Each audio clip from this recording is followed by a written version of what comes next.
You got your other beer? Or you finished it already? I finished my first one. There's one. Oh, the other one. Yeah. Good.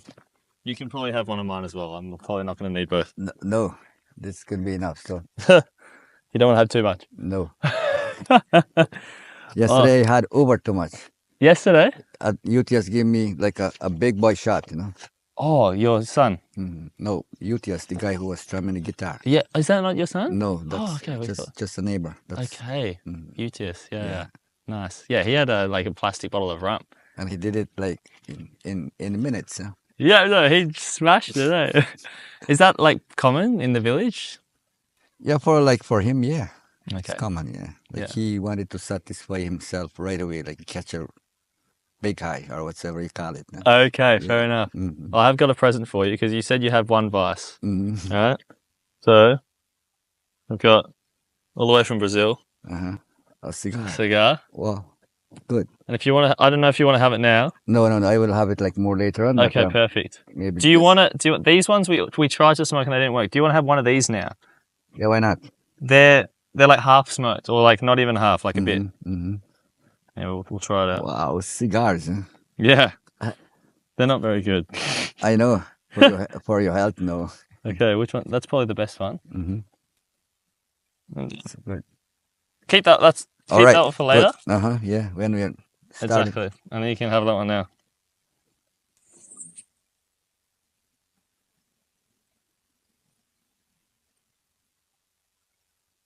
Cigars. Huh?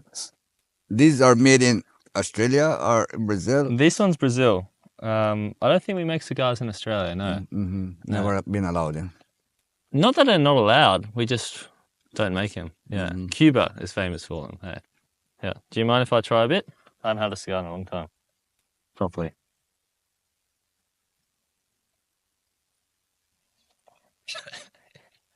Terrible. It is. Nice. I might crack open the beer as well. You can keep that with you. Yeah. Crack open mine too. Do you just say cheers or do you say? Yeah, we said cheers. Cheers. Cheers, Josie. Yeah. Thank you so much for coming on to the podcast. You too. So for context, because we have, pretend a few people are watching, my mum and... Okay, yeah, I understand you. We're hitchhiking from the border to Yupukari. What's the name of the place? Yes, you guys were caught up with the word. You get confused. Do we have Yupukari and Kurupukari? Kurupukari. Yeah, that's on the way going to Georgetown. That's it, yeah. And you guys get lost and eventually you are here in Yupukari, not in Kurupukari.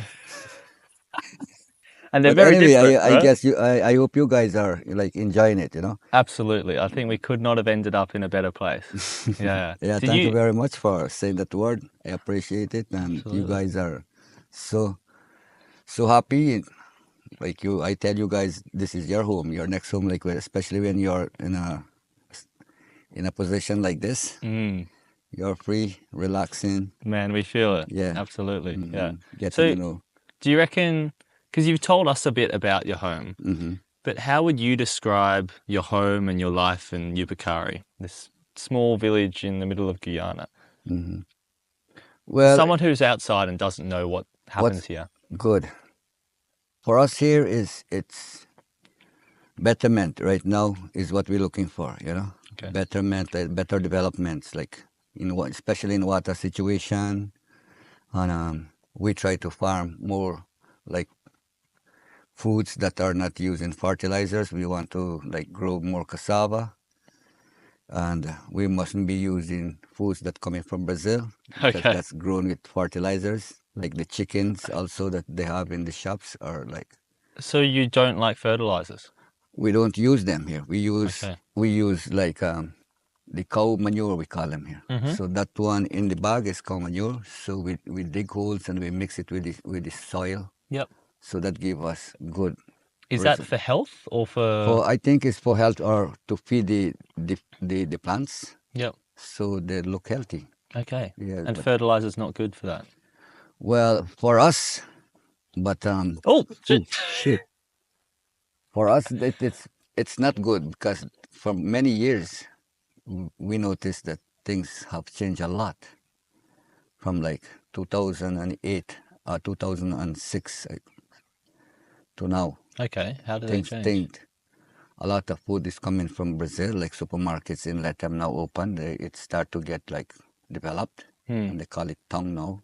So Lethem is the border town with Brazil. Yeah, there were a lot of. It was a weird. Do you like Lethem?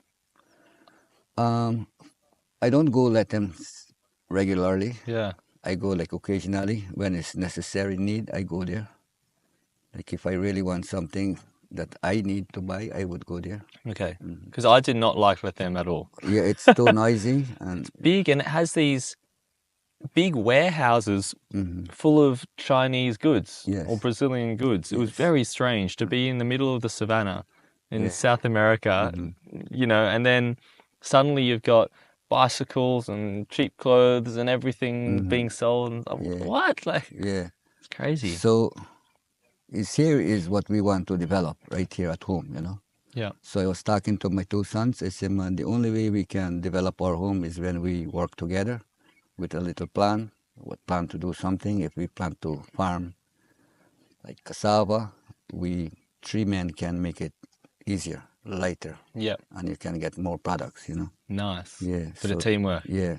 Because you've got the cassava field just there. And then we gain our little money from the same product, so we can try to develop our home. Like. Okay. Yeah. So do you have a vision, like a plan for, is it this property in particular? My plan is like everybody must be equal, you know. Yeah. It mustn't be like this one is higher than the other one and those kind of things. I don't want my family like to have argument between the brother to brother, you know. So this little one would be better than the bigger one, and the big one would not like it. So we want to be equal. We want to share ideas and views how we can make it easier. Yeah. And more productive. So my dream for development is this, like tourism, like for you guys come in here, and so we want to better the house where we could organize better rooms, and you know, we get a kitchen properly so you guys can bathe in a shower or wherever you want to do it, you know. So we have this beautiful lake here and the river, the other corner, and the open savannas and the wetlands also. Yeah, so are we the first tourists to stay here? No, this is the second. Second, nice. Yeah. It's awesome. We got the brick house and the kitchen. Yeah, hammock strung up, a few beds. Yeah. Everything you need. I've never, like a well. A hand dug well too. Hand dug well. Your hands? My son is the one who started it, he and his friend. Oh, is that your son over that's my son. Yeah, that's the second eldest. Okay. So his sister is the first one. And then he is the second one. Yeah. And Beverly, who is married to this guy here, she is the third one. Yeah. And Shirley, Lorraine is the first girl. Second is Beverly. You having to remember all your kids. Third is Mabel. No, Shirley is third. Lorraine, Beverly, Shirley, Mabel, 4 of them. Okay. Yeah, so only 2 boys. Nice. Junior Josie, and this one here is Jom 1. Jom 1. Yeah. Everybody was like, how did you get this? Yeah. A strange name, you know. But no, I discovered it in a book. How do you spell it, Jom? Gomone. Jamone. Yeah. Jamone. Okay. Yeah. What book was it? It was a religious book, like it was a Christian book, you know. Okay. Yeah. So these guys, they were like in Bolivia. Okay. So they wanted to preach to the wild Indians, you know. So they packed their luggages and the hires and like pack bowls to carry their stuff, going to face the Indians. And when they arrive there, you know what they do with them? They shoot them up and kill them. Yep. Yeah. Happened a lot. So Joman dad was the criminal, you know. He was the bad boy. Okay. Yeah, so he killed it, but eventually he regret what he did. You see, he had to leave everything, but he forgive. He's sorry he ever did it. For killing Indians. Yes, for killing these. Yeah. So when Paul, there was a guy named Paul. Yep. And his wife during that time was pregnant. Okay. So she delivered her baby in that area when she go for her husband's funeral. So Juman dad during the time received Christ, like apologize for what he has done, Yeah, wow. So yeah, he said, now I know I was wrong, Okay. These guys didn't came like. So he's someone who committed evil acts and then got redeemed by the power of Christ, essentially. Yeah. So he's sorry. He said, man, he will not do it again, Okay. Yeah, shoot people and, just for fun's sake. So that's how I get. He said his son, his wife was pregnant at the same time too. Okay. So Paul born as a junior Paul. His name was Paul. His dad's name was Paul, but he's already gone, So the baby born in there, and Joman born same time too. Okay, so there's a bit of a parallel story, and So you wanted to name it for it. Well, I'm So glad. I was reading the book and I came across this name. I said, never heard of this one. It's a funny name, but it got a story behind it, Perfect, yeah. And you've already got 5 kids or something already, so you can have some funny names thrown in the mix. No, I'm glad you mentioned Christianity, Josie, because it seems like this town we're in is Amerindian. It's native, like indigenous people. Yeah. But it's a strong Christianity thing going on, right? It's how many churches are there? We have like 3 churches. The first church is Anglican. The second eldest in the community is the Brethren, and the third one is the Church of Christ. Okay, yeah. And so the Anglican came here first. Yeah. Do you know when that came? I have no good answer for that, but it's a long time. They had like missionaries came here. They had a little airstrip from right here straight to where the Wi-Fi is. Yep. So plane used to land, bringing people here. Wow, really? Yeah. Okay. So after a time, they had like schooling, like tutors come from England. Oh, wow. Yeah, so they come from England. So this is when it was British colony? Yes, yeah. No, it was already Guyana, like. Okay. Yeah, so, but they had like people coming to teach. So this is like 50 years ago? It's like about, no, not 50 years. It's about that, yeah. It's about, yeah. Yeah, yeah, right, okay. So obviously it was a long time ago. Do you have stories of what this place was like before the Christian missionaries came here? Or Guyana in general? Guyana in general, not so much. But how I heard the story being mentioned, this place here used to be like waters. This is all connected from Essequibo, so people used to come here with boats. Okay. Yeah, sailors, No roads. No roads then. Yeah. Just boats using the water because it was all connected. Yeah, brilliant. So the watershed flows from Essequibo to here, from Corentin. Because the Essequibo is the main highway through the country as well. Yeah. So after so many years, things evolved, So the water dried down, and then that's how the hills are remaining now. And evolution continues. And so now we have these open savannas with beautiful like swamps, and during the high season, this is all flooded. Water comes right here. Really? Yeah. All the way up to the fence? Yes. No, not to the fence, still to where you can see the lower part. That's got to be 5-10 meters high, no? So the well will be high up here too. Wow, okay. Yeah, cool. Nice. Yeah. So people travel mostly years ago by boat. Yeah. And people do business like the old time balata bleeders, we call them. Like balata bleeders. Balata bleeders. Is a tree, and people extract the latex of it to make like rubber. Yeah, like rubber. Yeah, rubber trees. Yeah, okay. That was a big thing in Brazil, right? Yeah, and here as well. It used to be in here in Guyana, so people used to be using the rivers mainly for working roads. Okay. You can go as far as you can looking for those trees. So yeah,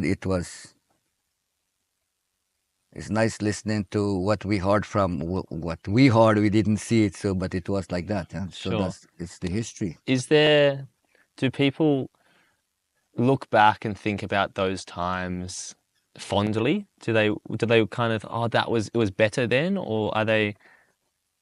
Because this country and the people, their lives have changed a lot, I imagine. Yes, it have changed a lot because during the Amerindian, the indigenous people, forced people who come, you know. Yeah. If you want, is that done? Mm-hmm. So we don't know how many years before we know ourselves. As for me, you know, we had people before us. Because when I came here in Yupukari, I met these big mango trees who were actually the same age, you know. So we don't know how long the poor parents that was living in here. Okay, the Amerindians. Yes, yes. Wow. And how they find this village, and how was the first name of it, was Yupukari. It was always Yupukari. Does Yupukari mean anything? That's the answer we don't have right. Okay. Is a story behind it. What's the story? They said it's two jaguars, one named Yupu and the other one was Kari. So that's how they said when they meet together. Okay. The two jaguars were fighting on top of a big rock. That's how the stories come about. Yeah. And so now they name it Yupukari. That means like Yupukari Hill, the two jaguars hill. Okay. Yeah, so nice. That's the first story about it. But the other one, it wouldn't go inside there because it would complicate the whole story. Oh, really? What's it about? No, it's like different names. Yeah. Okay. Yeah. So we stick to Yupukari. You know? Okay, perfect. And on the note of stories from before Christianity and Amerindian stuff, are there stories that you know or people in the village sometimes talk about maybe ancient beliefs? If people believe in God and stuff now, do you know much about what they believed in before? I wouldn't lie to you, so I not really can answer that one perfectly, but they had shamans, you know, like doctors. Yeah, those days shamans used to be the big ones for the Amerindians. Sure. Yeah, so like them is medicinal people. They look into your. Sometimes they help, sometimes they don't. Okay. Yeah. Yeah. So it's just like hospital, you know. Nice. Yeah. So you go to the hospital, if they can treat you, if they have the right medicine for make you recover. Sometimes they don't have, and they transfer you to Bovista. Yeah. But during shaman is the time was a competition, you know. Whosoever does the work more better, so people goes. Who's the best shaman? I don't know. We don't have no shaman in this village. Yeah. But in Brazil they have. It's a going thing in Brazil. And are they using like leaves and roots? Yes, they used to beat leaf. They get what we call them. We don't call them shaman here. We call them the piayman. Okay. Yeah. So when you talk about piayman, it's really means shaman. You know. Okay. Cool. Yeah. I'm just gonna make sure this is all going well. Very cool. Yeah, shamans. I don't know. Like talk of shamans and before. I mean, even just I know it's your home and it's normal. So having a well and having the brick and the cassava and the fire and the birds flying above. Yeah. It's very different to how a lot of people that I know, almost everyone that I know, lives very differently to this. Yeah. Have you yourself personally spent much time in a city or in a big town where it's very not village life? For 5 years in Bovista. Oh wow, yeah. Yeah, in Brazil. I had family. I still have families in there. Cool. Yeah. So my aunt, that's my dad's sister. She used to live there. Nice. And then she died in her late 60s something. She never drank a beer. She was like more religious. Wow. But that's young then. Yeah, but due to the family lines and cancer. Okay. Yeah, so she had it. You know? Yeah. And she died with it, which was painful, but somehow we have to go. You know? Yeah, for sure. Yeah. Yeah. Yeah, so I spent some time in Brazil. Okay. And how was that 5 years compared to all the other years? No, it was like every day. It's like slavery in there. Really? Like you have to work every day. You know, if you earn a job, you have to stick to your job, or else if you get sick, then you don't go to work. It's acceptable. But if you plain lazy and you don't come, like you get knocked off. Yeah. So you have to be very carefully, and it's hard to find jobs in Brazil. Okay. Is that because you're not Brazilian? No. During that time, it's like heavy. During my age, I was young and I couldn't do heavy duty works, you know. So Sure. yeah, like they had a lot of works, like sawmills in the city itself. Okay, because a lot of people have mentioned that as young men in their 20s and whatnot, when they're young and strong, they said they're young and strong. People go to Brazil and they go on ranches, they do watermelon farms. Yeah.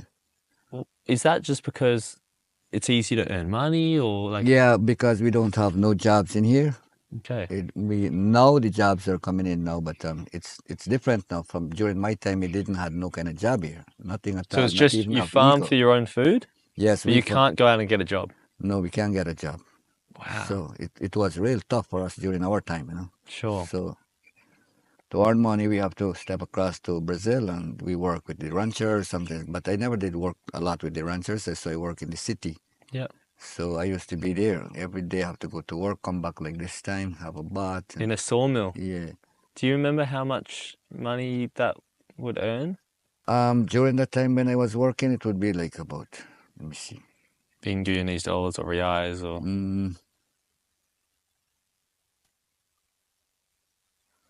We used to get like about $30 Guyanese then. You know. A day? Uh-huh. What's that? 30 Guyanese dollars. How much? But that's changed now, hasn't it? Yeah, it has changed from that Yeah, year. You know. because right now that's worth nothing. That's worth nothing. Yeah. So right now the small money is not less than. Yeah. Because Guyana has changed a lot. Right? $5,000 a day right now. Yeah. So it would have been about that. Yeah, about that. Yeah. So that's what's that? 40 Australian dollars, 25 US dollars a day, and it was hard work, I imagine. Yes. Yeah. Yeah. Sometimes it depends on how you are. If you want to get a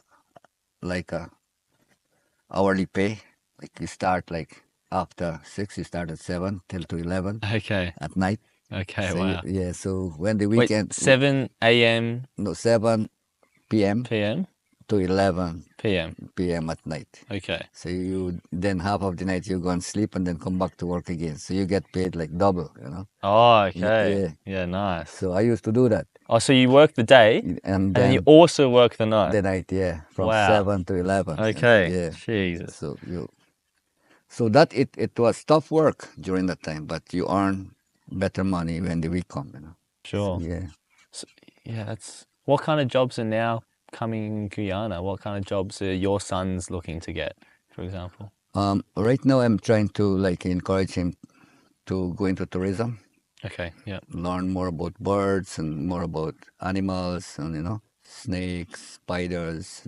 That's my plan for him. It's like a dream, you know. Yeah. Yeah.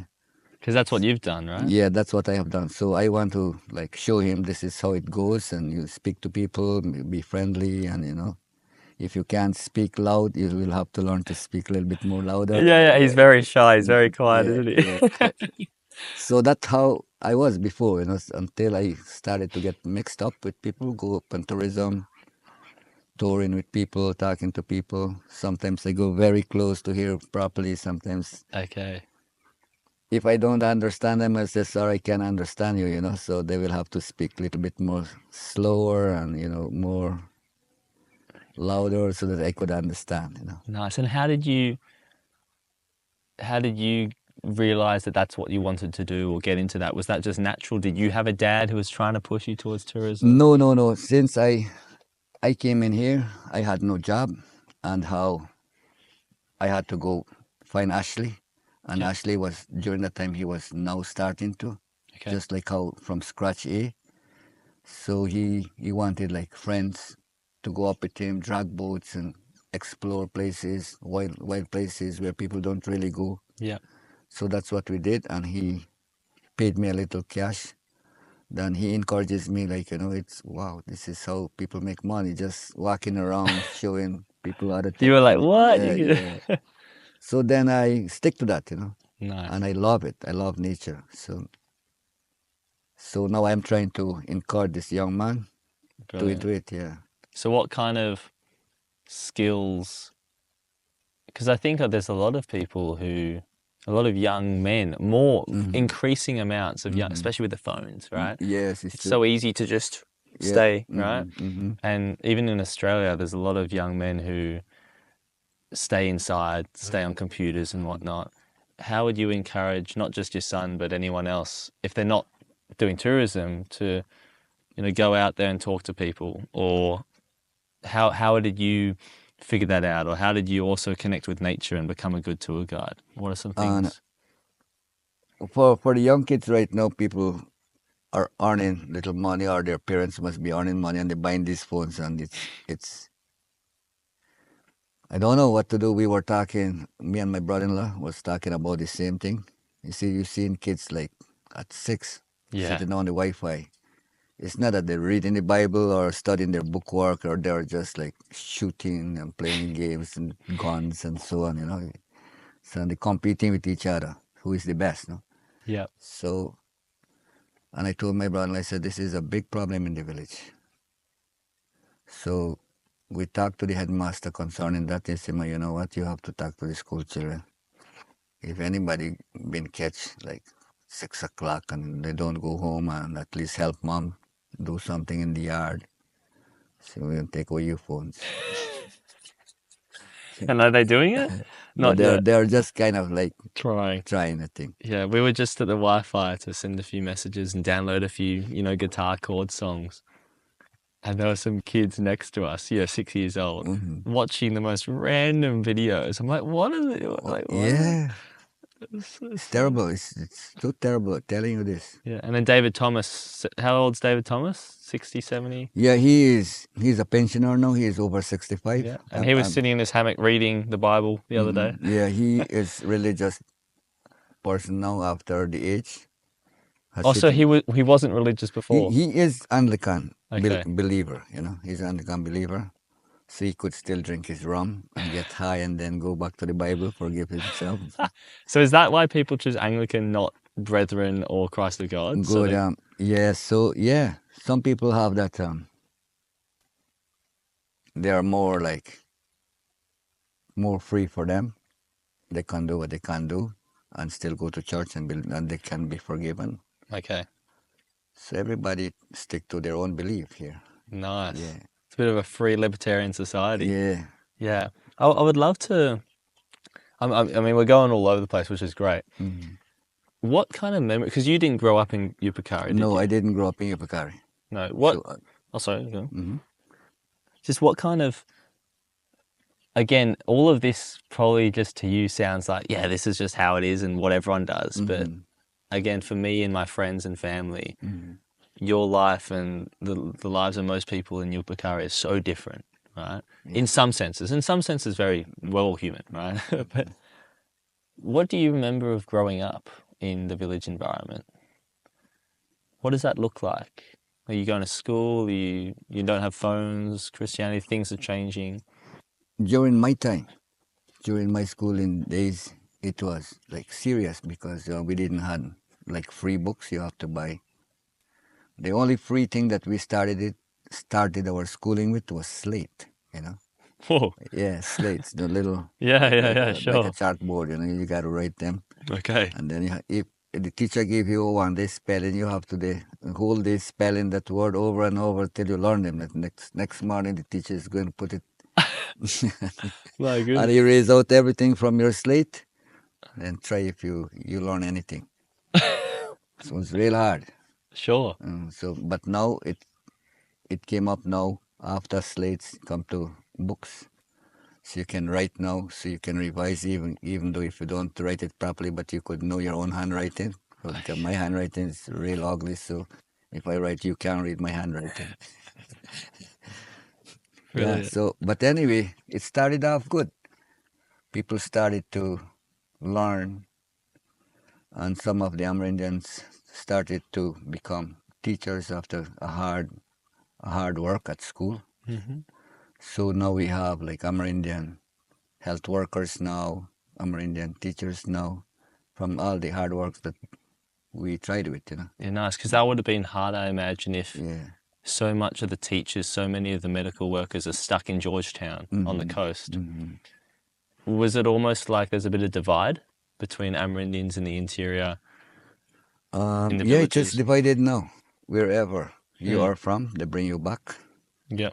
So with these government workers, especially for the nurses, sometimes they give you a contract like for 3 years. They could provide for you, and then in return you serve them for 3 years and pay back what they spent for your learning skills. Oh, cool. Okay.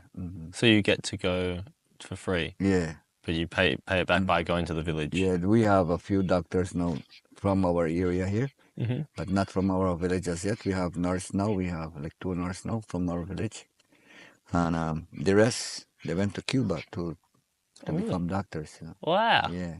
Study in Cuba. Because they're really good at doctors, eh? I think so. Yeah. They just don't pay anything because they're communists. Yeah. Wow. That's fascinating. So now, who do well? Some of them already like pay what they owe for the government, because the government had to provide money for them to go to Cuba. After the 3 years, they come back, doctors now and working. Wow. And some of them that could afford to pay back what they owe for the government, they get their own private practice. Yeah. So I guess that's just a student loan, isn't it, from the government? We have that in Australia. It's just not sending doctors to Cuba. That's crazy. Yeah. Wow, that's so different. And you mentioned it before, like, I mean, we're drinking a few beers, there's Christianity going on. What is... Okay, so context, and this is maybe a bit scandalous of me to say, but in my country, in Australia, there are places that are like here, but they're usually way out, way away from the cities and kind of the desert, and often alcohol and drugs is a big problem. There's a lot of money in the country, so even if you're in the village, the government might give you a lot of money, and it becomes a huge issue in society. But I haven't seen that here so much. Right here, it's marijuana. Marijuana. Yes. In this community, there are people who is using it now. Okay. Not much. Yeah. Yeah, just a little bit when it appears. Yeah. I use it from the age of 20. Nice. Yeah, so I burned like a little joint just to like keep me up. Yeah. Wake me up to make me think better. And I had problems with it in the village. Okay. I wouldn't lie.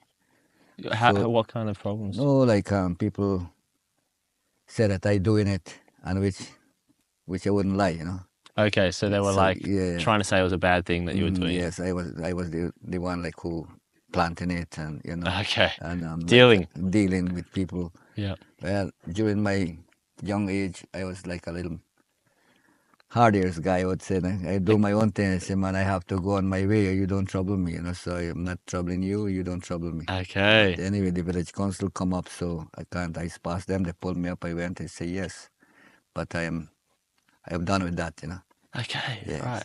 I'm done with that. Nice. So I'm not planting any more roots. Oh, so you were dealing? Yeah, I was doing it. So they were right, okay. Yeah, they were right. So though I admit that I was doing it, Yeah. So, but I say from now on I will not do it, So I would smoke it, but not plant it. Okay, that's so funny. Was that before or after you went to Brazil?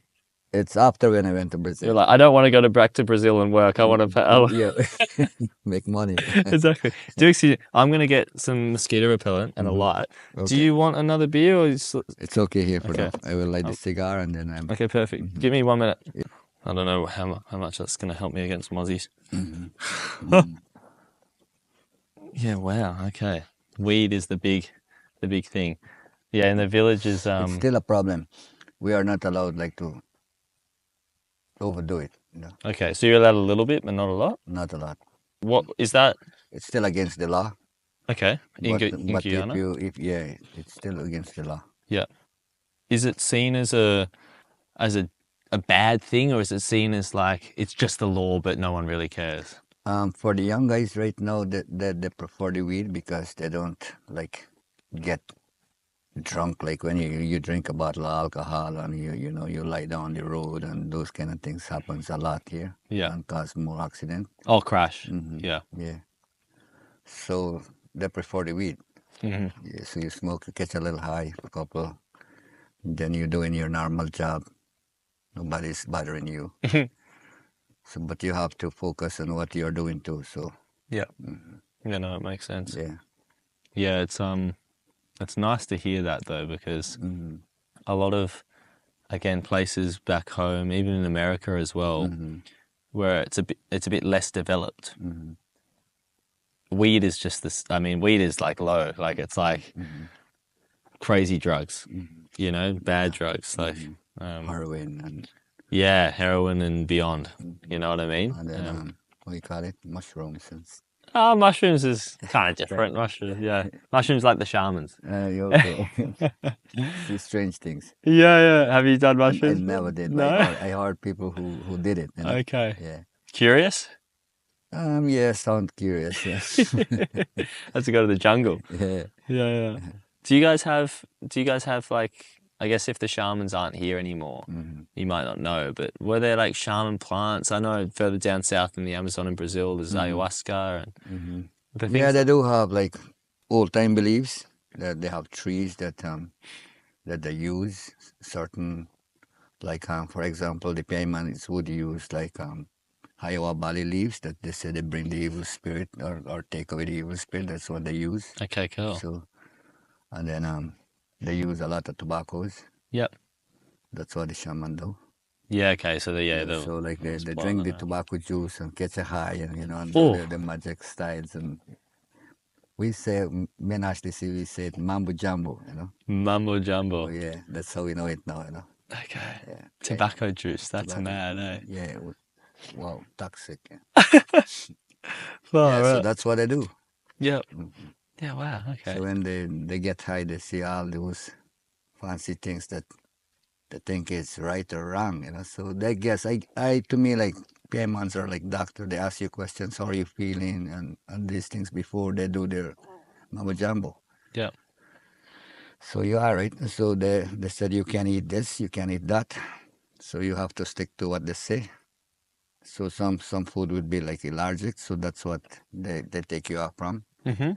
So they say you are allergic to this food. Yes, or somebody is like have done something wrong to you. Okay. Yeah. We have. I've been going to one for about 6 months. It's called a kinesiologist, and that's Greek for like energy doctor, you could say. Right. But it sounds very similar. They kind of do mumbo jumbo. They touch your hand and it moves, and they tell you what foods you're allergic to, and you have this bug in your stomach or this and that. Yes, yeah. Yeah, that kind of thing. It's So it's similar. Similar. It's similar, yeah. It's not very popular though. It's not popular now. No. It's kind of fading away. But come on. That's all right. Is this your one? Yes, my puppy. Okay. Nice. This was up in the village, I think. He was feeding where I was cooking, so. Oh, that makes sense. Yeah. I wanted to carry the skinny one, but she doesn't want to go. She got lost one time in the village. The puppy? Yeah. She spent like about a week. Couldn't get back here. She couldn't find her way. Yeah, this one's the friendliest. No, this one, yeah, this is his sister. His sister, okay. Watch. Oh, that's not open yet. But not when they're brother and sister now. Yeah. But when she get her heat, they don't have no respect. No. They don't know that they're brother and sister. Brother and sister. Still going on. Yeah, wow. Yeah, no, they're very good dogs. Yeah. You wouldn't believe me. This one catch like a bush deer. We have a deer in the bushes, what we call the bush deer. Yeah. What? And he hunted the deer. Yeah, they run behind the deer and they tire the bear, the deer, not bear. Yeah. And they caught it. Wow. And I brought it right in. During that time I didn't have no phone, so I couldn't get a picture. But we butcher it right here. That's a lot of meat. Did you keep the horns, or did it have horns? No, it didn't have horn. It was a female one. Okay. Yeah. Yes. Wow. Yeah. That's unreal. Good job, buddy. What you got these scratches from? Is when their mating season come. The deer? No, these guys. The dogs? When their mating season come, they get all sort of scars on their body. So Yeah. whosoever is the bad boy. Yeah. That's funny as they're all fighting. Mm-hmm. Yeah. He's not very aggressive right now, is he? And speaking of like laws and drugs and village, we're in an Indigenous community here. Yeah. And we've heard a bit like you don't own land, it's all communal. It's communal. So, but we have boundaries that belongs to the community here. Yeah. So we have our boundaries, like about 5, must be 10 miles or more. Our land start from here, up Simuni, and then up the river. And where the protected area start, that's where our boundary marks is. Okay, cool. So the rest is protected area. Okay, like just national park kind of. National park for the protected area for the Kanakus. Yeah. So we try to keep Kanaku as it is. Okay, Kanako is that? It's the mountains. Kanaku, the mountains, okay. Yeah, Kanaku mountains and the forest that is in there, like we depend on. Yep. So we try to keep it going. So when we need it, we go and extract it or whatsoever. We are allowed to do that. Wood? No, yeah, wood. And navies, like is a kind of a rope, is a bush rope that hangs around from a trees, come down. So we extract that to make our quakes or warishi, we call them. Backpacks. Oh, backpacks. Mm-hmm. Are those the same backpacks? I was just in Venezuela and they had the backpacks and it's like open. Mm-hmm. Yeah, so you get strings that you can strap them on. Yes. Yeah. Mm-hmm. So that's here as well. Yeah, we do that here too. So they have some indigenous guys in Cayman House. They have some things like that. Because I saw photos of it in the books, but I didn't know that was still going on. Yeah, nice. So we have them here, so we try to keep them. Yep. Mm-hmm. Yeah. So people don't go and extract them. People could make money out of them, but we don't want people to go as they like. So we have it protected. We agree to the protected area. And are there many problems with? There don't seem to be many problems with theft, for example. But if someone were to go and they need a bit of extra money and they go and do that, would they get found out? Would the community punish them, or do people never get that desperate because if someone's not got money, people help them? And how does it work?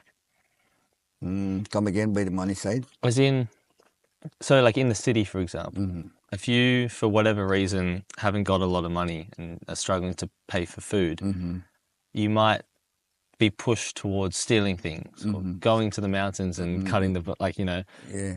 In the village, do people also do that, or do they Yes, they do, like, we call it the backtrack, Okay.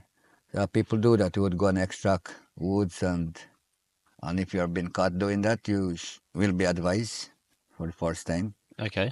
Like a warning? Yeah, warning, yeah. So you could go away with the first one, but not the second one. What happens on the second? And the second one, they probably charge you or seize your boat or whatsoever you've been using for go up there without their permission. So if you want to go up there, you have to get permission either from the village council or from the ranger station in Latam. Okay. Yeah. So when you're doing your things, they know that you are there. Yeah. Sure. So right now they have rangers now. Nice. Upstream. So, okay. Like how the road is opening right now. Couple years from now on, if the Tardy Road, many hunters would come from Georgetown and just go back and shoot a deer or shoot something and then go back. So we are hoping that we will be much more into it, and that's why we have our community policing groups now and rangers like just running through the rivers now. So we have most problem with hunters and. Yeah. I mean, because there's scarlet macaws flying around here, and I imagine if you shot one of them or captured it, that would be worth a lot of money, no? Oh, yeah. So for Yupukari now, we're trying to develop more tourism. Yeah. And so many people hasn't yet believed that tourism can support this community. Okay. Some of them are still against it, Okay. Because not all of us working, but we share. we work. We don't have foreign. When we get our money, we buy from the people in the village. The same money what we work for, we give Yeah, them. that tourist dollar might not, they might not see the tourist, but Yes, then if you buy yeah, you good. buy their stuff, Yes, good. So now they're getting to understand now. yeah. Okay. So it's like people eyes are opening and the ears are opening slow by slow. Mm. People are learning. Yeah. People here, like for you guys here, people are watching now, you know. Yeah. So Josie, how the hell he get these three white guys at home and you know and he's working and you know. Well, apparently there's not many backpackers coming through No, here. not as yet. No. Maybe if it been advertised, Yeah.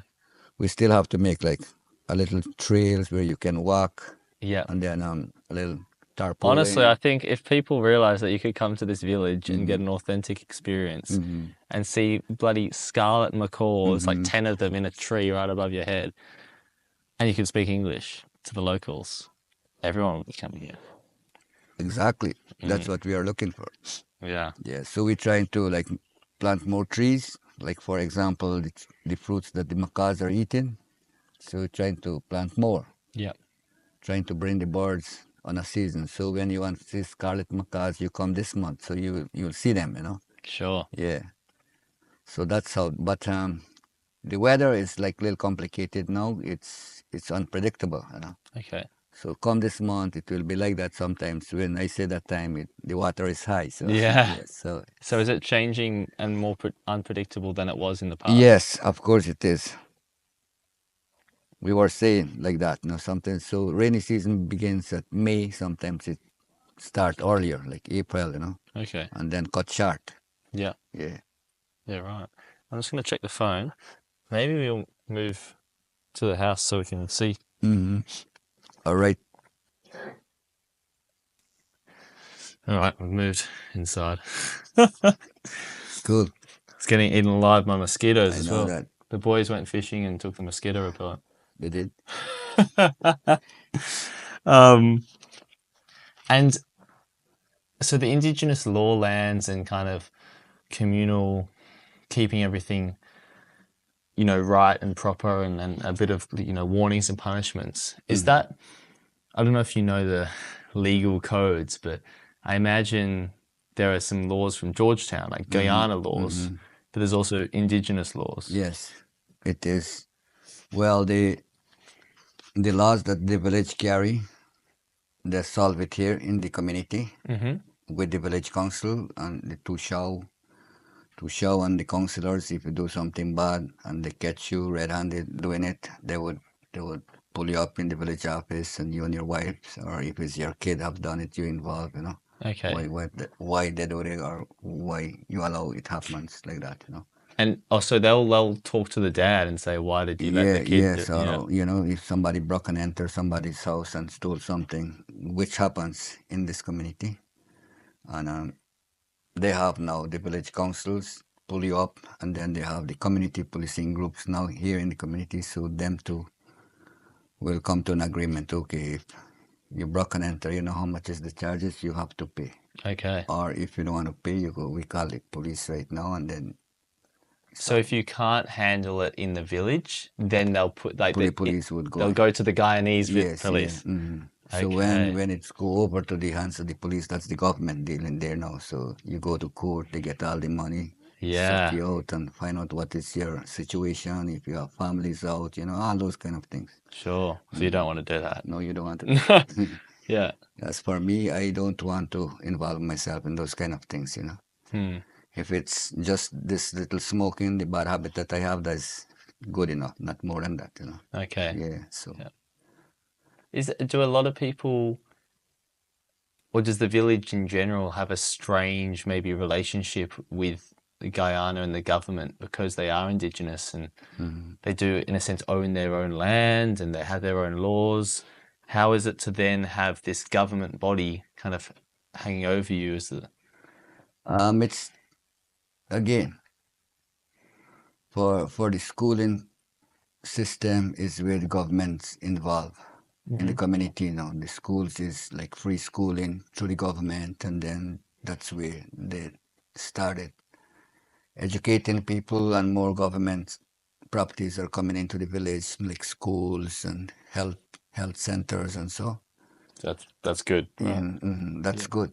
We didn't have that before, because before those things happened in our community, people used to die with malaria and we not even know. We'll blame somebody, do him and those kind of things. Oh, really? Yeah. Like he put a curse on them? Yes, something like that. Yes.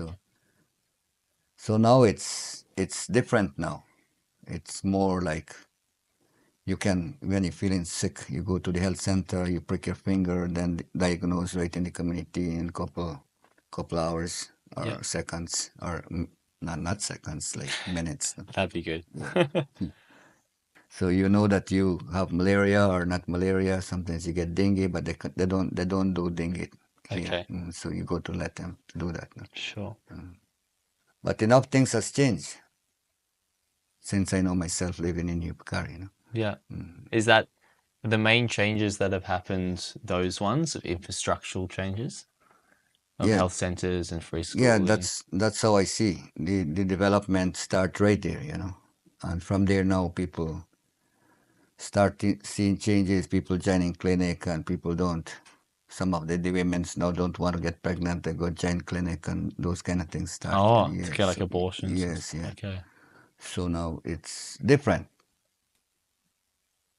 So people are more now like into jobs, like they have the CSOs and they have the part times, like 10 days. 10 days you work, you gain a little 40,000 Guyanese is like, and the rest of the days is for you. Okay. Yeah. So many people now has like opened their eyes of earning money, but forgetting about the farm. So that's the problem. Yeah.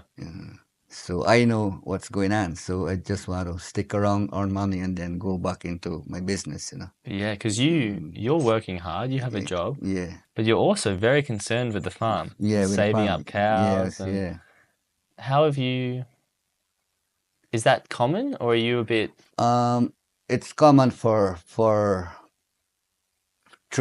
my family. We always earn something. Okay. Yeah. So for me, it's common. But for others who don't, somebody say, "Why are you mining 2 cows for?" And it's a big headache. But they don't know the value of the cows. Right. So they just say, "Oh, I can get a job. I can make money. I don't need to worry about the farm anymore." Yes, good. Okay. And you don't think that's good in the long run?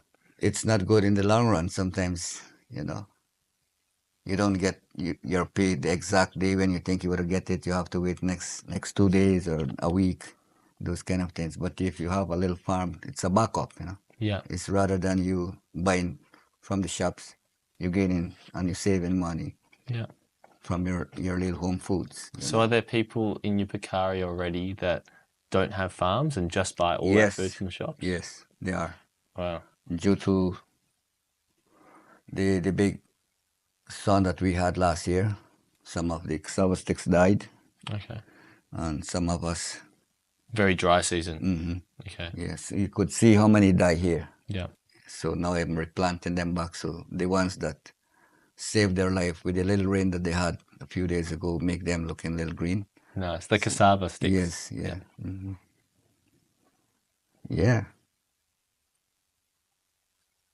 It's crazy because we hear, or I've heard a lot about in Georgetown and Guyana, 3rd year in a row of fastest economy in the world, fastest growing economy in the world, and Georgetown now is they've hit oil and they're getting rich and hotels and everything. I heard every day you hearing that, but yeah, I never been to town to prove it. Okay. But I heard things have changed a lot. Yeah. It's much more cleaner than how it used to be. So let's say, according to our Creoles. Yeah. We're hearing it, and they're advertising it maybe on TV, but we don't have TV, so we can't see. So we are still blindfolded, Right. Yeah. And it's amazing to hear you talking about because everyone in the world, even in the richest places in the world, whether it's Dubai or Sydney or New York, it wasn't that many generations ago that everyone was farming, just like you. Yeah. okay, we have a few cows as our savings account. Yeah. Make sure you have a few cassava sticks or potatoes or wheat or rice or corn or whatever it is in the ground, so that if you don't get paid at the bloody sugar plantation or whatever it is, you still have a bit of food. Everyone was talking about that. For me and Ted and Xavier and all our friends, it's been like our grandparents are probably first and then parents and stuff, where it's it's just earning and just the supermarket. I know I was speaking to some friends who are farmers still, but there's very few of them. And it's crazy because a lot of kids in big cities, food comes from the supermarket. Oh, yeah. It doesn't come from the dirt. I mean, here there's no supermarket, there's a shop, and it has rice and a few other things, and that's about it.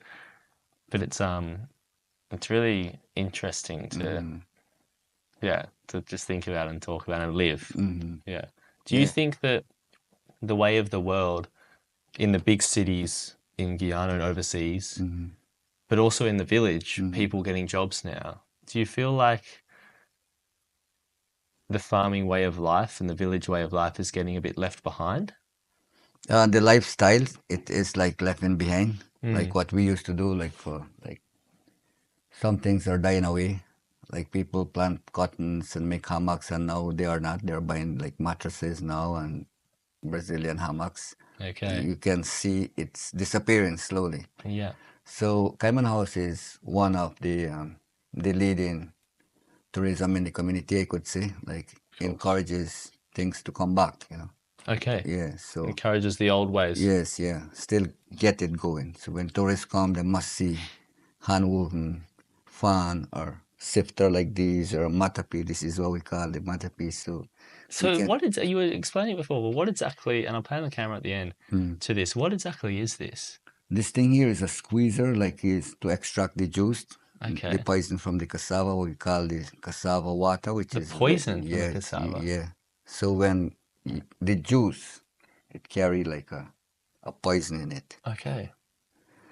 And if a cow drink it, like 2 suck, and it's that pop. A human being, when he drinks it too, just...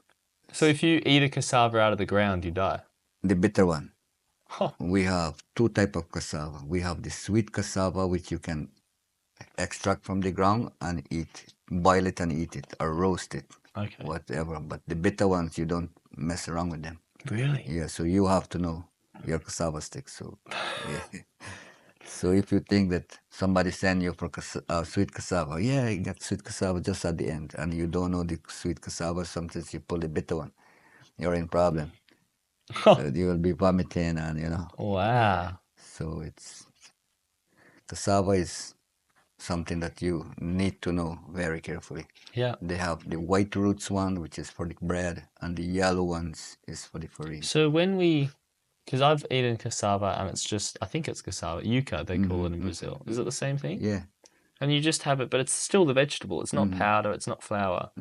Has that been drained, or is that the sweet one? It's the sweet one. But it doesn't taste very sweet. No, it kind of like potato. Yes, exactly. But that's sweet. That's sweet sweet cassava. Okay, yeah, so you can boil them in chunks. Yeah, so you boil them in chunks. Yeah. So you can rub whatsoever you want to rub, like a little cream on it or salt. Whatever, yeah. Okay. And when you fry them over, you can make them as like potato. Yeah. Like mashed potato. You can add in some other ingredients. You can mash them up. You can make them exactly how you does with potato. Yeah. So why does anyone plant bitter cassava? Why don't you just only do sweet? The sweet cassava now, it doesn't carry the color of the farine that we use, like for markets, Okay. Yeah, so they're more like white color. Yeah. So the farine now, the bitter ones, they carry the yellow color. So does it taste any different? Yes, it does. Better? Yeah, better. Okay. And it's like it more attract buyers to buy farine when they have the yellow color. Okay. So when you carry a white farine, like that's a low market. Wow. Yes, okay. But you have the risk of being poisoned. Yes.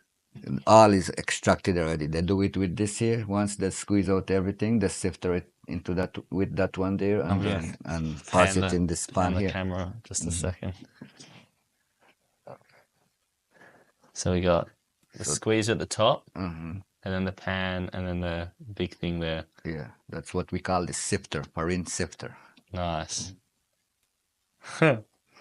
Unreal. Yeah, just I know. I'm glad we're recording because these are the kind of little things that I'm bound to forget. You know, in a year or 2 years, and then I can watch this video again and be like, oh yeah, okay, yeah, nice. Remember something. Exactly.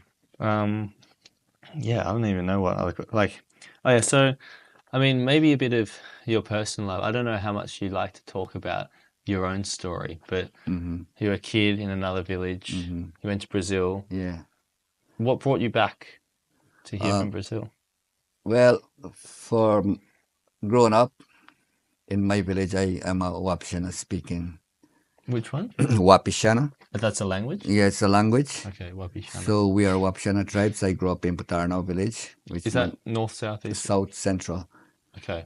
So I grew up there and I went to school and just primary school. Just primary school? Just primary school. So what age did you finish school? I finished school at 16. Okay. Yeah. Then 17, 18, 19, 20, 21 years, I find my wife. Oh, wow. And then in Brazil. In Brazil? Yes, she also went for a little job. Wow. And that's why. What job was she doing? She was doing like a housework. Okay. Yeah, looking after, cleaning up. In Boa Vista? In Boa Vista. How did you meet? Well, I saw her like she was doing outside work and I waved at her and she waved and she called me and say, hey, you look knowing. I say, yeah, you too. You look? Knowing, like you, I know you somewhere, you know. Oh, you look knowing. Yeah. Okay. I recognize you. Yeah, recognize you somewhere. She say, you too. So how about we become friends? Okay. Yes. She said, no problem. You pass back tomorrow. I'll tell my boss lady. I said, okay. So come for me on a weekend. You know. Very good. So that's how I met her. Cool. And then when I collect her like on a weekend, that was it. And I never sent her back. Oh, huge. Yeah. Nice. And was it more than friends straight away? Like... Straight away, yeah. So she said no, she wouldn't go back anymore, you know. So she didn't even go back to work? No, she didn't ever want it. We went back to the boss lady and I say, yeah, you know what? We find a better job for she. No more working. Wow, okay. Were you, as soon as you met her, did you come back to Guyana? No, I had to tell the full story from my aunt in Brazil. The same time I was living with them. So, and she always tell me, say, Josie, if you get a girlfriend, do not be shy to bring her so that I will know that you have a girlfriend. And, you know, so I took her and then she was accepted and, you know, then we stick there. Nice. So, yeah. What was her name? Clenicia. Clenicia. Clenicia. Yeah. Lovely. Yeah. And this is her village? This is her village. This is where she born and grew. Okay. Cool. Well, then she didn't born in the village. She born in the farming area upstream. Okay. Yeah. On a farm. Yeah. Wow. Yeah. Cool. Yeah. So you came shortly after from Brazil back to here? Yeah. After like we became friends and we start living home and you know we know each other and then yes we have to go to Guyana and visit your family. Nice. Yeah. So. And this is very personal. So yeah, this is personal. I don't know if I don't know if you can answer this, but I'm curious. Yeah. So you're both Christian, were you at the time? Well, I grew up as a Roman Catholic. Okay. When our village is Roman Catholic believers too. So some similar to the Anglican here. Yeah. Yeah. They conduct weddings and confirmation and whatsoever rules they. And you can drink at those weddings. You can drink at the same. Yes. So. And then when I came here. And I got married here. So I stick to my word. I said, I love you, so I'm going to marry you. So I did all what I told her. And we lived for so many years. And last year, August on the 22nd, she went back, you know. Visited all made upstairs. Yeah, so her sunrise was like on the 17th of December, 1990. Okay. 1969, I mean. 1969, yeah. And 17th of September. And then her sunset was like on the 22nd of August, 2004, you know. Oh, wow. Yeah. 2024. That's a beautiful way of saying it. Yeah. Sunrise and sunset. Yeah. Yeah, nice. That's gorgeous. And, yeah, wow. I have so many questions about love stories in Guyana and the village as well. Yeah. Like, a lot of my grandma, for instance, her generation, a lot of people were still Christian, and you can't have like sex before marriage, for instance, and it's kind of like it used to be like that. Yeah, like so it used to be like that. Is it like that now? No, it's not like that. Okay, so people have girlfriends and boyfriends. You bring her home and sleep with her, and then so it's okay now. All depending if the dad and man agree to you being friend with a daughter. Okay. So you still need parent permission though. Yeah, you still need a permission from the parents, So, for example, if you like my daughter and you say, okay, Josie, I love your daughter and I really love her, so can I take her out for dinner or something? So you're okay. I say, yeah, I might give you the permission. I say, make sure you walk on the right corner, don't get wrong or something. So when you guys know each other now, then nothing is wrong. Okay. Yeah. And I guess because in Australia, a lot of people at 18 or 20 maybe move out of home. Do people here move out of home, or are they always living with their parents until they get married? Some of them, because they doesn't have the opportunity for building a home. Yeah. So some of them they don't have job, as we said, and they use like the thatch roofs to start life. Okay. Yeah, I used to be like that before. I had a little leaf house, and everybody used to laugh at my house. Yeah. So, but after that, the children grows up and have boyfriends, and they started to like help us. Nice. Yeah, so that's how we change our lifestyle now. Okay. So people say that we are better off than others, but we are not. We are still the same. So when you two started, you were living in a little thatch roof hut? Yes. Wow. Everybody used to laugh at my thatch roof. Ah! And all of us like bulky inside, like little pen. Yeah. Yeah, so my life was like that. It started off very, like a laughing. People would laugh you and then think that you will continue all the way. Yeah. No, but you're like the poor man. And you're going off with this Ashley dude, trying to make money looking at birds. Yes, that's how I learned it, So then people started to say, wow, Josie is changing, He broke his old leaf house and he put zinc. Yeah, because you get white son-in-law and those kind of things, people start to, Yeah, that's actually interesting as well, isn't it? Speaking about love stories. Because, Ashley, I think we might even get him on the podcast tomorrow. He's from South Africa originally. He's white. He's got blue eyes, and he's married into Yupukari. And then you said your daughter has married a white. Is he a white guy? I don't know. He's a white guy. His dad is a teacher and he's a Japanese. So his mother is white and his dad is a Japanese. So it's a mix, like there you go. Very international. So now he's an Amerindian. Yeah. He has an Amerindian wife now, and he's a white guy. So his daughters are also mixed now with the Amerindians, And Japanese. And Japanese. 3 continents. Yeah. So they're in Boston, right? Yeah, they're in Boston. Yeah. So how is that? This is a very small village, yet there's a few outside white people like kind of marrying in. Is that weird? Is that cool? Is that? Yeah. They said as I said, there are 2 people who married in here. For example, my son-in-law Justin Morimoto, and then Mike Martin from Canada. He married a girl from here too. Okay. So they move across to Canada. They're living in Canada now. So just like that, it happened. So we agreed. So they got married in America, and then they came back here and remarried again. So to get like a marriage certificate from Guyana. Yeah.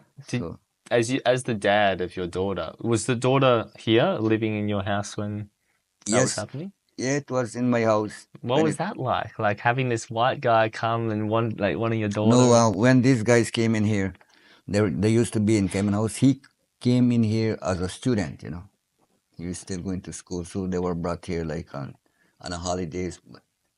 They came in here like July, August. They would spend the rainy season, cool, experience the roughness of the rainy season. Okay. And have the locals like for example, for me and some other guides, you choose whatsoever you want to learn. Yeah. So whatsoever knowledge that you need to share with us and how we can do it, we start sharing ideas, Study about plants. If you want to study about plants, well, good. Let me go and we will check plants, what we do with the plants, medicinal plants we study. Yeah, so things like that we exchange like knowledge. Yeah. We share it with the students. Okay. And then we will take them like for bird So there were watching. more than just him. It was multiple students. Yes, multiple students, boys and girls. So they would come here. They would choose their own subjects. They're coming like studies. They come with their teachers here too. So they would spend free times with the Armenian guys learning. Do you know how that was organized? It was organized by this white lady who used to live in Cayman House, who started out Cayman House, Alice Taylor.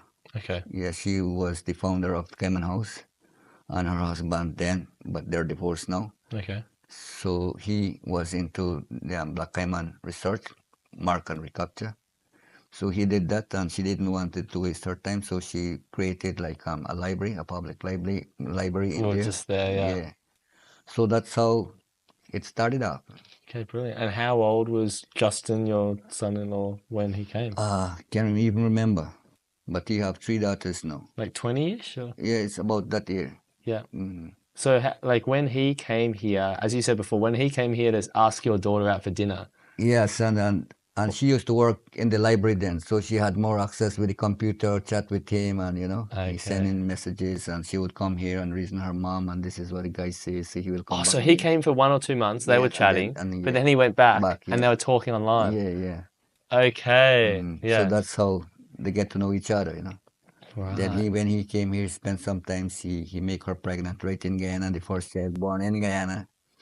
So she's a born Guyanese. Okay. Yes, so and after that Was that his first visit back? Yes, after when his daughter born, that's when he came here. He has a work in America, Yeah. So he have to go back and work. Cheeky dog. Yeah. So when his daughter was born, the both of them came, his dad and Justin. Cool. So they saw the little baby, so now they were thinking to carry them and how to carry them. So they were organizing her passport, and everything was being set to carry the baby and the mother. So it happens that they did it. Wow. And that's the first time she go. Were you scared when she got pregnant that he would just forget and just stay in America? Yeah, but they would be contacting each other. So they were in love, like yes, yeah. There wasn't a worry. Yeah, it's just because of his job, Yeah. You have to go. You have to earn money to come back again. Yeah, cool. He worked with his uncle. I think his uncle is a liar. Okay. So he's part of them. Like every day he's on phone. Yeah. Yeah. No. Oh, that's wild. It's such a clash of worlds. Yeah, it's an interesting thing to imagine. Like there's. Yeah, I both can and can't imagine it myself. It's Yeah, it sounds like it would be cool and interesting. It would also make things very difficult, but the heart wants what the heart wants, I guess. Yeah. In those moments, So that's how my family started to develop. Houses come and we get little jobs, and he helps us. So so he can send a bit of money from the US as well. Yeah, because this boy here has been paid. That's how he get his motorcycle. He works weed around the yard and water plants and so. Okay. Until when he get an accident, so he can't work hard anymore. Yes, so that's how it is. Nice. Yeah. And what? So as an adult, and you mentioned the leaf thatched house and stuff. As an adult, when you're getting married and you're raising kids, there's all sorts of challenges always. But are there any challenges that are unique to this village life and to Guyana? Not really. No. Is it like, I can imagine maybe, oh, here we go. Is that motorbike? Yeah. Like, are there any moments that were very hard when you had young kids or growing a family, like drought? It was very hard for me when I have my little kids, and they were like ducklings, one behind the other, So it was rough, like for maintenance, like of clothing, it was really rough, but we had to go through it. And how did you go through it? I had to do fishing, farming, and sell and maintain family. Keep everyone alive and go to school and gain a little bit of education. Yeah. So, that's how the kids are right now. Cool. everybody now grown up. They have their own responsibility now. They make kids. They have their own boyfriends, so they have their problems now to solve. Yeah. So for that now, I just have to give them an advice what to do, what not to do. Let's go, keep doing it. We don't know when our time will come, things like that. Yeah. Yeah. Try to build up the farm. Yeah. While you're at it. Yeah. Yeah. So the more food we plant, we are good. We are not saying that we are better off than others, but at least we have something that we could show for others to, share with others. That's brilliant. Mm-hmm. Yeah. Mm-hmm.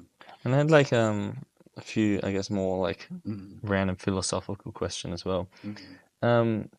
A lot of like people around the village, I think it's just the culture that it's a lot more reserved. Mm-hmm. Like people, once you get to know them, after a few hours, are very friendly. Mm-hmm. But even as you mentioned before, maybe speak a bit softly, or Yeah. maybe they're not so confident in English skills. Yeah, But right you here. are very friendly and outgoing. Where is that from? Oh, it's the mixtures that I have. I mix up my like outside. I mix around with the Afro guys and the Indian guys and guys like you guys, the Portuguese guys. In the village? Yes, in the village. Are they Sometimes they Afro come. and Indian? Yeah, they do. Many. They do. Yeah. Okay. Yeah. Sometimes they come like for the contractors. Like you see, I'm in the mix with them. Yeah. So, like I'm open to them. So we get to know each other. We make friends, and they have different slangs, different way way of living, which is much more better than we could say cleanliness wise and Okay. yes. So when I mix around with people, I see what they're doing and what lifestyle they have, So you have to be like really, really using your eyes contacts. Yeah. So yeah. You're maybe more worldly Mm-hmm. than some of the other villages. Yeah. So when I went in Brazil, so I learned a little bit of Portuguese. So when a Brazilian guy comes around, I would be able to like slang with him and make him laugh and gap and things like that, But I'm not into Spanish yet. Maybe I pick one words. Yeah. Need to spend some time in Venezuela. Nicolas Maduro. Yeah. Maybe not with him, mate. He's not that nice, yeah. And yeah, I think the main thing that we've been like looking at, especially in the start, because we came here and we're straight into a wedding, which was somewhat strange of an experience. It was very like, I guess because it's so Christian, because it's so like not drinking and stuff, that one. Yeah, that's the belief that they have, Mm. the Christianity, so they don't really like into big party, drinking and drunken, and it's like it's a shame for like the conductor of the wedding or the marriage. Yeah.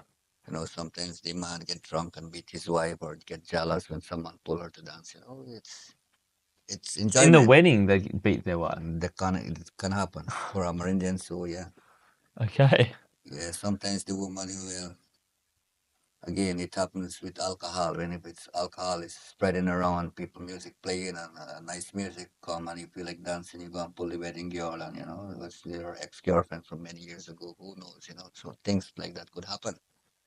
So right here, people commit suicides too just because of jealousy. Yeah. Really? Is there stories of that?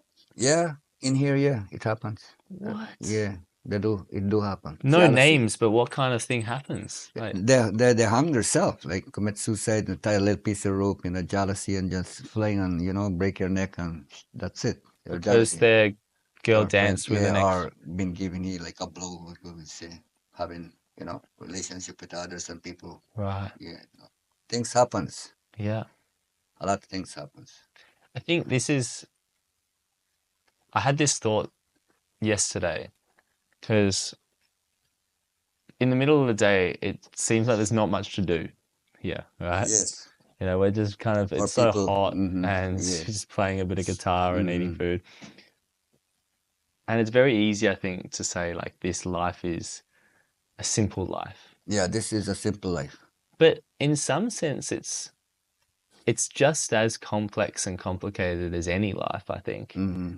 It's just that in the city, everything's weird and abstract and almost unnatural. Where here, it's very complex. It's just what humans are supposed to do. Does that make sense? Yes, it does. So the relationships are just as complex, and marriages and jealousies and suicides and the farming. Yes, it's not maybe for money, but it's like you need to know all this stuff. Yeah. It's just as complex. It's just that this is how humans have lived for thousands and thousands of years. Yeah. Where all the new stuff in the cities and overseas sounds super complicated, and it is. It is complicated. But it's not. We're not used to it. We are not used to it. That's why it feels more complicated than this. And then for the younger guys, the taste is very good. The sweet things, the sweet drinks, and the sweet biscuit, and you name it, Yes. So everybody go for the mouth taste. So, but that doesn't watch at the long run what they gain from that. Yes. They'll die. Unhealthy food. Yeah, unhealthy food. Yeah. And you could take that. And then the going thing right now in this community is diabetes, high blood pressure. So many years ago, we didn't have that much because of the food system. We had our own little potatoes, our own sweet. We had our pumpkins, papayas, bananas, extracted directly from the ground. Yeah. Now we have the supermarket and let them the bus running now, so people jump in, people will earn money, so they don't want to go to the farm anymore. They go for buy the sweet drinks and beer and whatsoever, the alcohol. Yeah. That's the going thing right now. They try to control it or stop it, but the devil is stronger than the good ones. The devil is stronger, yeah. It's so easy when you go down that Christian route to kind of see everything as God and devil stuff. Do you think, and this is a big question, you don't need to answer it like this is what I believe, but do you fundamentally think the influence of Christianity here and places like it is good, or is confusing, or is maybe even bad? For me, I went through the studies of Christianity like for 2 years and a half, and it's a good lifestyle to become a Christian. It's like an example. You are setting an example. You're becoming a leader of your own household. So this is what you have to do. Let's stop smoking. Let's stop drinking. Let's eat proper and live longer. That's the lifestyle of Christianity. And then you're like been warned by the pastor, reading some scriptures that the good things about being a good person. You can live. Don't lust, don't commit adultery. Those kind of things happens. That's Christianity. But if you think it for your own self, if you want to live a lifestyle the way how you want to live it, it left up to you. So here in the community, it's like that. There are people who want to drink alcohol every single day and get a high and drunk and dirty, and this kind of lifestyle. It's still happening. And some of us know, he said, "No, man, it can't happen. It can't happen because, firstly, what you do is spend all your earning, and then you left out, or you spend it to your friends. Next day, sometimes you claim somebody robbed you. You didn't know what you do with your money. So, them type of things happening. Sure. As for me now, I look into it because I am alone and I have to look after myself. So that's how I try to control myself now. So I'm not saying that I'm not drinking. I could take 2 shots and get a little high, and then not over that. So so that's Christianity. Christianity is a good thing to have in the community for certain people who had the bad behaviors and then join Christianity and suddenly they change their life. Yeah. So it's a real. It's a structure. For people. Yeah. It's just like, I used to drink and drunk and sleep on the road. Now I am a Christian. I'm walking with the Bible now. I can counsel my brother. Life is good. It's so funny that it's so extreme though, right? It's like it's contradicting you. Yeah, like a brainwashing you from your dirty habits, bring you to good habits. Yeah, so it's probably exactly what someone who's really bad needs. But I guess for the normal person who's not drunk on the side of the street, it's a bit intense, isn't it? Yeah, it is. And especially what I want to know, and I don't presume you to have the answer, I don't presume anyone to have the answer. In a place like this, an Amerindian indigenous place, where all those beliefs, all the shamans, all the stories existed before. Christianity feels like a very sudden, like it's just on top of all that. Yeah. Like that's forgotten 50 years ago, and now it's Christianity. It's Christianity. Or alcohol. Yeah, alcohol, one of the two. And is there some way to like balance what the Amerindian had before with Christianity or with something else? Still having their locals. Yeah, local drinks that they used to drink when they are not Christians. But even beliefs. Even to beliefs, yeah. It's still food, you know, like the curry, the locals that we produce from the ground. So we can still drink it, but not in alcoholic, like when it is strong, and then you drink a bowl of curry and then you're like this, you know. So no, that's ease, which is right, you know. Sure. So because men and women go for it.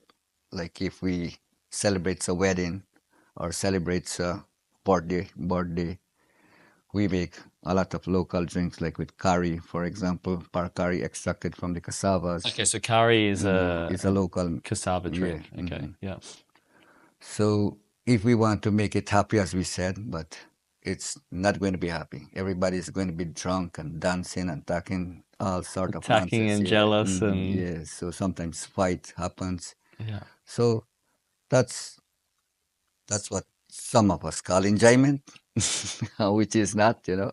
How often are those kind of parties happening? It's still happening. How often? Like once a week, once a month? It depends when the birthday falls or the wedding anniversary falls, and on the way how they want to celebrate it. Yeah. A lot of drinks, sometimes no, just a little bit of food. Because the wedding before had no drinks. No drinks. Yeah. So yeah. But yeah, would have been maybe fun if it did. It's interesting. Yeah, it's a wildly different life out here.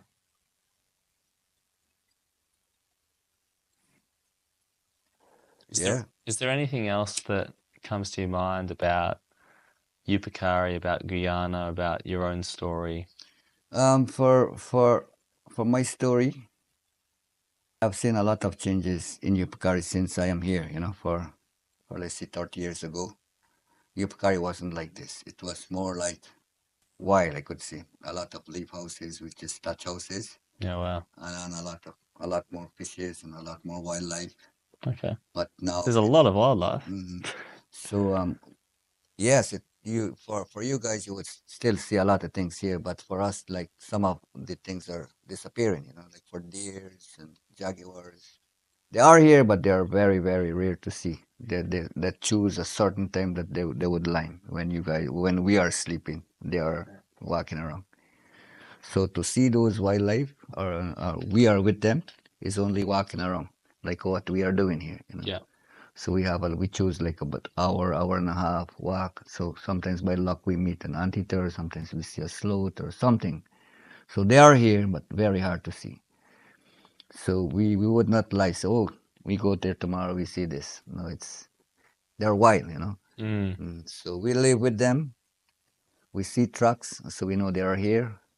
So that's how we know we still have certain things are disappearing. Yeah, for fishes now nets come in, a lot of nets come in now, which is faster catching meal, but faster reaping and faster damage to the area. You know? Sure. These nets are just small nets, though. Yeah, right? small nets. Yeah. But even that feels like cheating. It's still cheating, but for a quick one, we have to use it, you know? Yeah. Yeah, because sometimes so many people fishing every day, the fish, like, he been caught about 2 times and he get missed, and so, you know, he doesn't want to see any more hook. Okay. Yeah, so we have different way of catching fish here, you know, especially when you're working and, you know, we have no time to go and sit down for hours, we're tired, so we use nets. Catch at least a meal for dinner, and we good to go. Yeah, so for we now we have a little freezer, so the balance we put them in the fridge. For the others now who don't have, they light fire and they barbecue them, roast them, and save them for the next day. Okay. Just hanging them up. Yeah. Yeah. That's the way of lifestyle we have in Yupukari now. And that feels modern. Modern already. Wow. Because some of us already have like freezers, when we never used to have them. Most of our preserving fish is like salting them, putting them to dry, what we call it salt fish. Sometimes smokes them, what we call the barbecues. So we smoke them for 3 days and keep them dry so we have food stock like for 3 days and so on, preserve them. Yeah. Yeah. So there are ways our lifestyle is a little different from you guys. Yeah. Because, I mean, going to work and then coming back to work and being like, I need dinner. Mm-hmm. Okay, I'm lazy. Instead of using a hook and line, I'll use a net. And, okay, well, I have a freezer now instead of smoking it and having it for 3 days. Like, that is still so, like, I mean... Yeah. Yeah, sometimes Alice told me one time, you say Yupukari people are rich people. I said, why you say that? You said they drink for days, they drink for days, they don't work, they don't earn nothing within the 3 days. You can't do that in America. You see, if you come drunk for the first day and 2 minutes later you're being fired, no job. Yeah. So, but here, you guys are rich. You drink your curry, you finish your curry, you're under a hangover, you go you get your boat, you sling your hammocks close to the river edge, catch your fish, you roast, you boil, and you're happy again. That's it. Yeah. Go home, comfortable. It's yeah, it's just the standards of material wealth, I suppose. Like the normal person, Yupukari, can have all that free time and have all that freedom and whatnot. But the normal person, Yupukari, also doesn't have a TV, doesn't have this, doesn't have that, doesn't have that. The normal person in America has everything. Everything.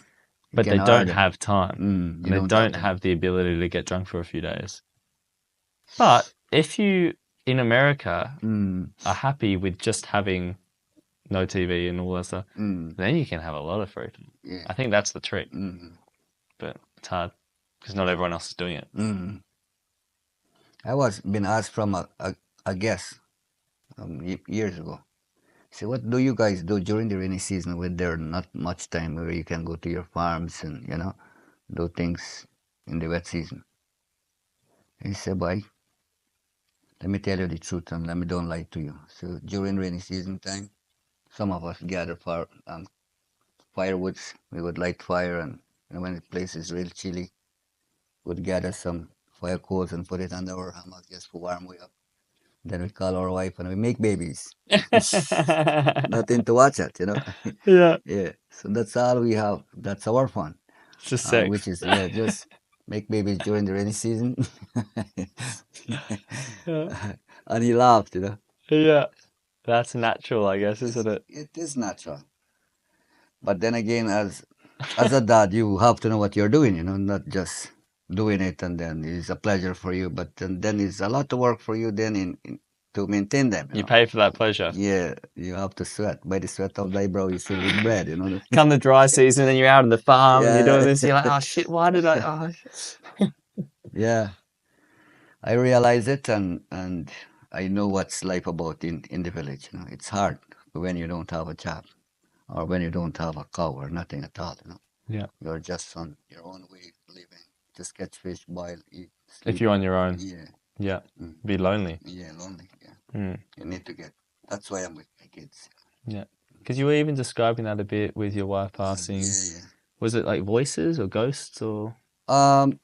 Maybe just dreams. Like I just hear her like talking, calling my name, exact the same sound, and Wow. Yeah, it's surprised me sometimes. You say Josie. You see, why I look around, I hear this voice, I recognize the voice, but I can't see the person anymore. Yeah, it's kind of strange to me. Yeah, she lives in here though. Yeah, she lives in there. Yeah. Probably that's why now. It's beautiful. Mm-hmm. Oh man, it hurt me sometimes. I sometimes bend down and hold my head and drop some tears, for love's sake. Yeah, still happens. It's hard to forget. A beautiful woman and helpful. Yeah. Yeah.